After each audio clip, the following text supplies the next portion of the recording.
93-cü illiyi ilə əlaqədar Səbail rayonunda təşkil edilən silsilə tədbirlər çərçivəsində rayonun bütün orta məktəblərində Heydər Əliyev və Azərbaycan tarixi mövzusunda elmi-praktik konferanslar keçirilir. Növbəti belə tədbir rayonun 7 saylı orta məktəbində baş tutub. Ulu Öndər Heydər Əliyevin zəngin irsi və Azərbaycanın tarixinin dərindən öyrənilməsi məqsədi ilə Səbail rayonunun 7 saylı orta məktəbində keçirilən tədbir zamanı şagirdlərin əl işləri və rəsmlərindən ibarət sərgi ilə tanışlıq oldu. Azərbaycan tarixinin müxtəlif dövrlərini təmsil edən hökmdarların obrazlarını nümayiş etdirən məktəblər həmin illərin xəritəsi qarşısında təmsil etdikləri obrazların dövrü və onun qazandığı uğurlar barədə məlumat verdilər. Məktəbin antizalında isə İstiqlalımız əbədidir mövzusunda video konferans təşkil olundu. Tədbirdə tariximiz dünən və bugün mövzusunda şagird araşdırmalarının təqdimatı oldu.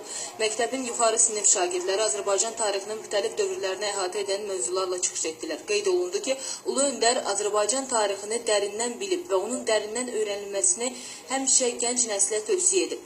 Buna görə də rayonun orta məktəblərində oxuyan şagirdlərin tariximizə olan marağının daha da artırılması üçün muzey və sərgi salonlarında ekskursiyalar təşkil olunur. Tarixi film və teatr tamaşalarına kollektiv baxışlar olur. Məktəblərdə tarix konferansları keçirilir.